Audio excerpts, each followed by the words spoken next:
யாப்புக்கு அரசர், சென்னை பல்கலைக்கழகத்தினுடைய துறை தலைவர், நவல்துறை தலைவர், பேராசிரியர் முனைவர் மணிகண்டன் ஐயா அவர்களை சிறப்புரையாற்ற வருமாறு அன்போடு அழைக்கிறோம். எல்லோருக்கும் வணக்கம். ஏதாவது பேசுவதற்கு மிச்சம் இருக்கிறதா என்று நினைக்கிற அளவுக்கு சிகரம் வைத்தது போல சிகரம் அவர்கள் பேசி சென்றிருக்கிறார். எங்களுக்கெல்லாம் மிகப்பெரிய முன்னோடி, தமிழ் சமுதாயத்துக்கே பொதுவுடைமை இயக்க தளத்தில் மிகப்பெரிய முன்னோடி சிகரம் செந்தில்நாதன் ஐயா அவர்கள். ஒரு பெரிய வரலாற்று மனிதர் அவர். அந்த வரலாற்று மனிதர் தன் கண் காண ஒரு பள்ளி சிறுவனாக இருந்து வளர்ந்து இன்று உலகமே வியக்கிற ஆளுமையாக திகழ்ந்து கொண்டிருக்கிற அறிஞர் ஆயிரா வெங்கடாசலபதியின் சிறப்புகளை எல்லாம் திறந்த உள்ளத்தோடு மனம் திறந்து எடுத்து சொல்லி பாராட்டி சென்றிருக்கிறார்கள். எனக்கு மிகவும் நெகிழ்ச்சியாகவும் மகிழ்ச்சியாகவும் இருக்கிறது. ஆனால் இவர்கள் இவ்வளவு பேசிய பிறகு இன்னும் சொன்ன எனக்கு இருக்கிறதா என்று கேட்டேன் அல்லவா. 1000 பேர் வந்து ஆயிரா வெங்கடாசலபதியை பற்றி பேசினாலும் அதுக்கு பிறகும் சொல்ற அளவுக்கு அவருடைய சாதனைகள் இருக்கு. ஆயிரா வெங்கடாசலபதியின் சாதனைகள் அவ்வளவு பெரிய மாபெரும் அறிஞர், மாபெரும் ஆளுமை நம் காலத்தில் வாழ்ந்து கொண்டிருக்கிறார் என்றால் அது ஆயிரா வெங்கடாசலபதி தான். ஒரு 70-75 ஆண்டுகளுக்கு முன்பு இதே சென்னையில் அண்ணா சாலையில் ஒரு கட்டிடத்தில் ஒரு கூட்டம் நடந்தது. ஒரு உலகளாவிய அறிஞர் வந்து பேசினார். 50-60 பேர் தான் இருப்பாங்க. இப்ப மகிழ்ச்சியா பார்க்கும்போது மகிழ்ச்சியா ஏறத்தாழ 20 ஆண்டுகளுக்கு முன்பு இவர் ஆயிரா வெங்கடாசலபதி மிகப்பெரிய அறிஞர் என்பது எப்படி சிகரம் அவர்களுக்கும் உங்களுக்கு எல்லாம் தெரியுமோ அது போல எனக்கும் அந்த காலத்திலேயே தெரியும். இளமாறன் உள்ளிட்டவர்கள் எல்லாம் ஒரு நிகழ்ச்சியை, பாராட்டு நிகழ்ச்சியை எதுக்காக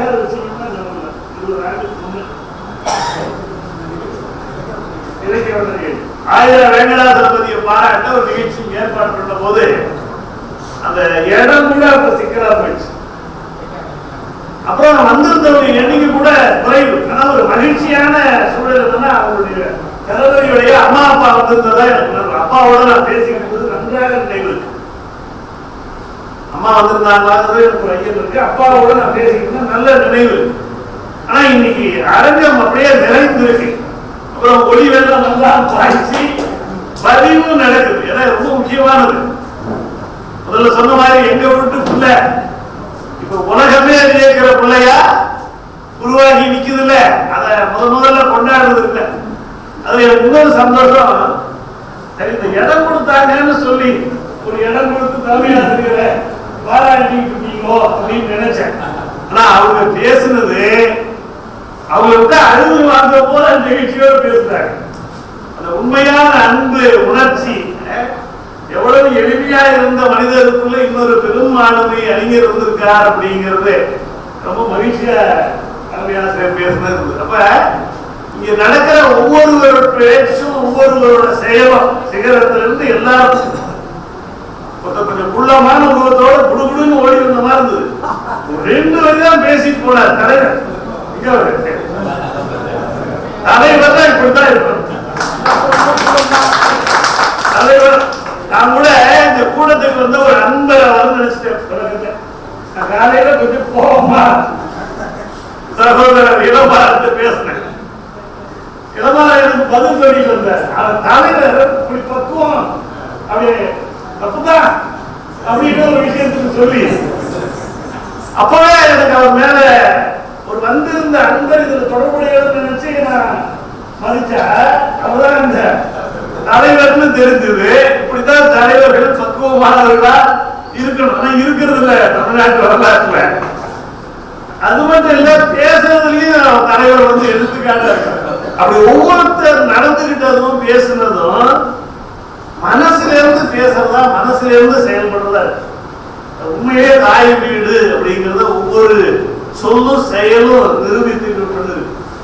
இளமாறன் பேசுறது, பிரபாகரன் பேசுறது, எல்லாரும் இந்த நேற்று வந்த பழக்கம் இல்ல, எங்க வீட்டு பிள்ளைல உங்க வீட்டு பிள்ளைல அன்றைக்கு உள்ள சூழல் நினைச்சு பார்க்கும்போது ஒரு 1/4 நூற்றாண்டு, கிட்டத்தட்ட 20 ஆண்டு இடைவெளியில இப்படி நெஞ்சம் நிறைந்து அரங்கம் நிறைந்து அதுவும் இளைய மாணவர்கள்லாம் வந்திருக்காங்க. மாணவர்கள்லாம் கொஞ்சம் பேசிட்டு இருக்கீங்களோ? இளைய மாணவர்கள் எல்லாம் கொஞ்சம் கவனிக்கணும். உங்களை மாதிரி வயசுல இந்த அமைப்போட கூட்டத்துக்கு வந்தவர் இன்னைக்கு உலகமே வியக்கிற ஒரு நாயகரா வந்திருக்க. அப்ப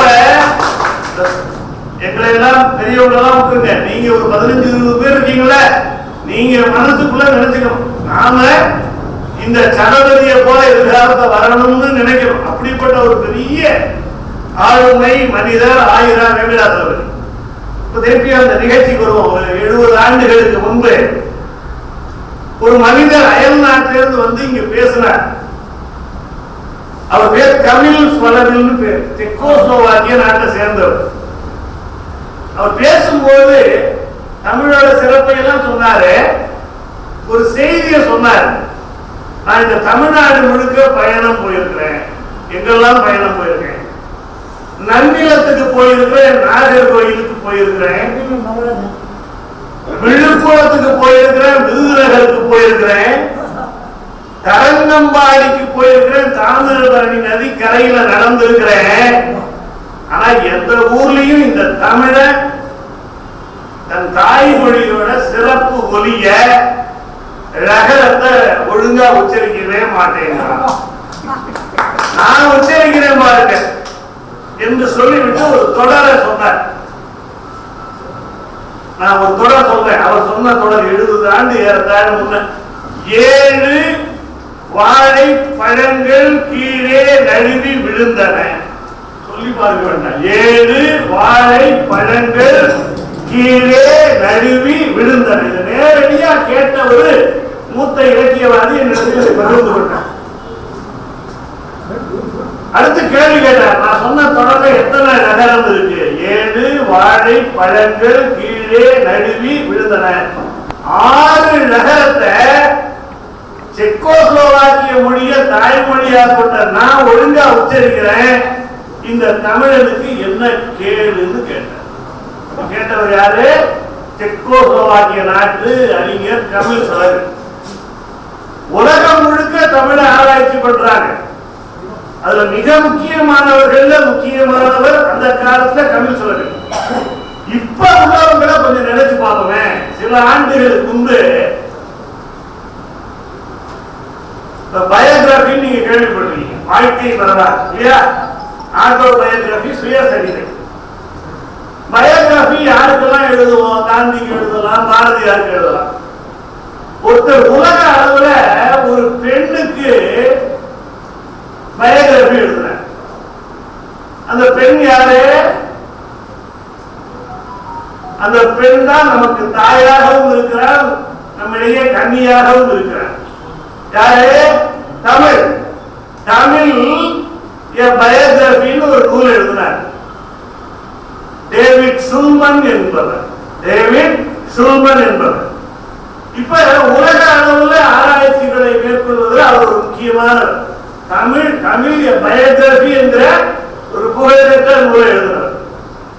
இப்ப நான் பேசுகிறேன், அடுத்து தளபதி பேச இருக்கார். எனக்கு முன்ன சிகரம் அழகாக பேசினார், அதுக்கு முன்ன இளமாறன் பிரபாகரன், அதுக்கு முன்ன புரவலர் இல்ல இலக்கிய வட்டத்தின் காப்பாளர்,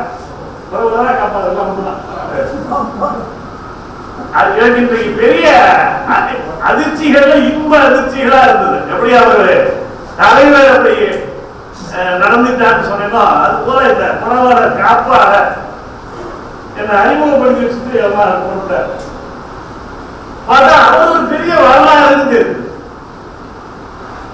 காலத்துல மிகப்பெரிய காமராஜர், அண்ணா, கலைஞர், வரலாற்றில் பங்கெடுத்த ஒரு வரலாற்று மனிதர் அவர். இன்னொரு வகையில தனிப்பட்ட முறையில எனக்கு மிகவும் அன்புக்குரிய திராவிட கழக பிரச்சார செயலாளர் அருள்மொழி அவர்களுடைய அண்ணன், அவருக்கு மிகப்பெரிய நண்பர். நாங்கள் நடத்திய நிகழ்ச்சிக்கு தண்ணியிடம் கூட சொல்லாம அவர் வீட்டில் தான் போய் தங்கியிருக்கார். மகிழ்நன் ஆஸ்திரேலியாவிலிருந்து. எனக்கு வியப்பு, அவர் சொல்ல சொல்ல எவ்வளவு ஆழமான சிறந்த ஒரு வரலாறு தெரிந்த மனிதர், ஒரு வரலாறு படைத்த மனிதரை பாராட்ட, இப்படி வரலாறு தெரிந்த மனிதர்களாக இருக்கிறார்கள் என்பது ஒரு பெரிய இன்ப மகிழ்ச்சியை அதிர்ச்சியை தந்தது.